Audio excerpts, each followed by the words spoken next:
La vigília de Nadal va començar aquest dijous a Ripoll amb una activitat musical per animar els vianants i comerços de la vila. L'esdeveniment, a càrrec de la banda Caliu de Platja d'Aro, va comptar amb una bona colla de músics que van passejar pel centre del poble al ritme de tota mena d'instruments, de vent i percussió, en un dels actes que dona la benvinguda al període festiu a la capital de la comarca. Doncs estem animant una miqueta al Nadal, ja que no ens deixen fer gaire res, doncs avui ho animem una miqueta, perquè sou una gent collonuda i venim a passar-ho bé amb tots vosaltres. Durant 2 hores, els membres de la banda van oferir un extens repertori musical pels carrers de Ripoll, fent aturada també a la sala Eudald Graells per retre homenatge als sanitaris. El repertori que fem és passar-ho bé. Fem sobretot cançons animades, que és el que intentem fer sempre, que la gent s'ho passi bé, que per això estem.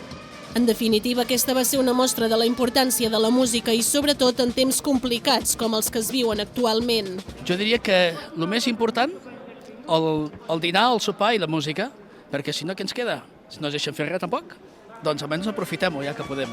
Ripoll ha encetat el Nadal de la mà de la banda Caliu de Platja d'Aro i amb la incertesa de poder seguir celebrant la resta de propostes organitzades pels dies festius.